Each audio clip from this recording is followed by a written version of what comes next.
Nalbari little flower স্কুলত JEE এডভান্সত সফলতা লাভ কৰা 2 মেধাৱী শিক্ষাৰ্থীক সম্বৰ্ধনা।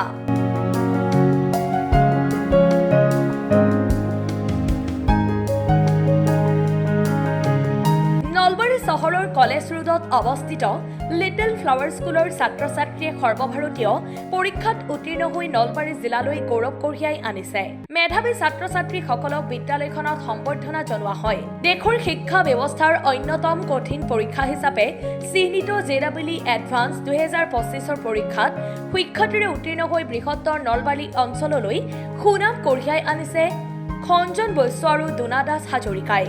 ইপিনে বিদ্যালয়খনৰ পৰা প্ৰথমবাৰৰ বাবে 8 গৰাকী ছাত্ৰ-ছাত্ৰীয়ে JEE 2025 পৰীক্ষাত অৱতীৰ্ণ হৈছিল আৰু তাৰ ভিতৰত 2 গৰাকী IITৰ বাবে মনোনীত হোৱাৰ বিপৰীতে 3 গৰাকীয়ে NIT আৰু আন 3 গৰাকীয়ে অসম CEEৰ জৰিয়তে অভিযান্ত্ৰিক মহাবিদ্যালয়ত নামভৰ্তিৰ সুবিধা লাভ কৰিছে।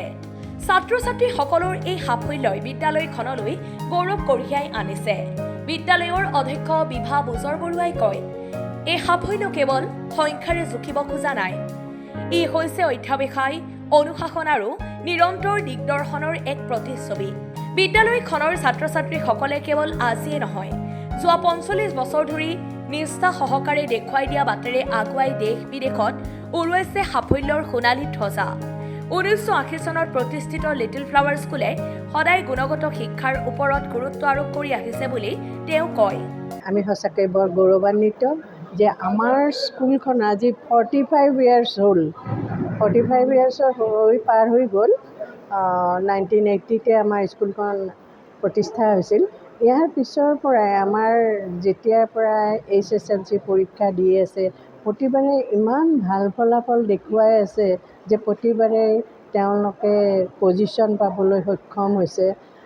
অকল এজন ষ্টুডেণ্টেই সক্ষম হোৱা নাই, তাত কেইবাবাৰো 7জন, 5জন, 4জন, 3জন এনেকৈ সক্ষম হৈছে।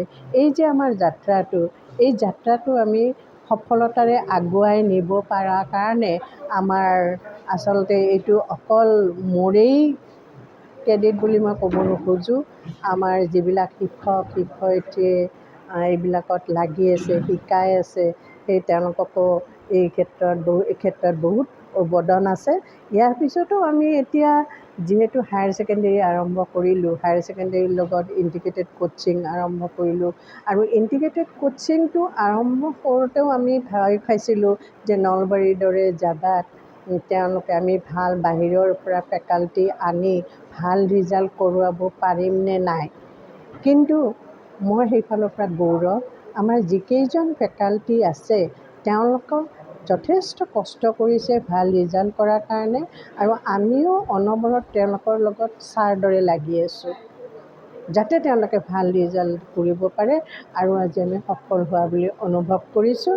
আৰু এটা কথা যে আমি ইয়াত নলবাৰীত থাকিও অকল তেওঁলোকক ইণ্টিগ্ৰেটেড কোচিং দিয়াৰে ব্যৱস্থা কৰা নাই। ইণ্টিগ্ৰেটেড কোচিঙৰ কাৰণে যিখিনি প্ৰয়োজন, তেওঁলোকৰ স্মাৰ্ট বৰ্ডৰ পৰা আৰম্ভ কৰি তেওঁলোকৰ লেবৰ পৰা আৰম্ভ কৰি গোটেইখিনি সুবিধা আমি দিব পাৰিছোঁ বুলি আমি গৌৰৱ অনুভৱ কৰিছোঁ। JEE এডভান্সত সাফল্য লাভ কৰা 2 গৰাকী কৃতি শিক্ষাৰ্থীক বিদ্যালয়ৰ তৰফৰ পৰা মঙলবাৰে সম্বৰ্ধনা জনোৱা হয়। এডভান্সত 201 ৰেংক আনিবলৈ সক্ষম হৈছোঁ। মই ইয়াৰ বাবে মোৰ স্কুল লিটল ফ্লাৱাৰ স্কুলক মই ধন্যবাদ জ্ঞাপন কৰিম, কাৰণ তেওঁলোকৰ অবিহনে মই এনেকুৱা ৰিজাল্ট আনিব নোৱাৰিলোঁহেঁতেন। আৰু মই মোৰ প্ৰিন্সিপাল মেমক ধন্যবাদ জনাম, কাৰণ আমাক ইয়াত বহুত ফেচিলিটিছ আৰু ষ্টাডি মেটেৰিয়েল দিছে। হৈ গৈছে, কাৰণ আমাক ইয়াতে বহুত এটা ভাল ফেকাল্টি হেড মেমে আমাক প্ৰভাইড কৰিছে আৰু তেওঁলোকে আমাক বহুত হেল্পো কৰিছে এই জাৰ্ণিটোত। প্ৰথম কথা, মই উৎফুল্লিত হৈ পৰাটো স্বাভাৱিক কথা, কাৰণ এখন ঘৰলৈ যেতিয়া এটা সন্মান আহে, সেই সন্মানৰ অংশীদাৰ যেতিয়া হৈ পৰোঁ নহয়, সামান্য পৰিমাণে হ'লেও যেতিয়া অংশীদাৰ হৈ পৰোঁ, তেতিয়া কি হয়, উৎফুল্লিত হৈ পৰিছোঁ, কিছু আৱেগিক হৈ নপৰা নহয়। কাৰণ আমি প্ৰথমতে ভাবিছিলোঁ, আৰু আমাক বহুতেই কৈছিল, যেতিয়া আমি নলবাৰীত আৰম্ভ কৰিছিলোঁ তেতিয়া আমাক বহুতেই কৈছিল যে নাই, নলবাৰীত নহ'ব।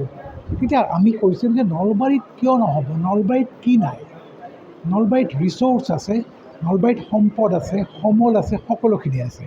মই সেইকাৰণে ভাবোঁ নলবাৰীত থাকি ঘৰৰ ভাত খাই নিজৰ মাটিৰ বতাহ লৈ নিজৰ বায়ুমণ্ডলৰ বতাহ লৈ যদি এজন ছাত্ৰ ছাত্ৰীয়ে সফলতা অৰ্জন কৰিব পাৰে তাতকৈ আৰু কিমান আনন্দৰ কথা হ'ব পাৰে।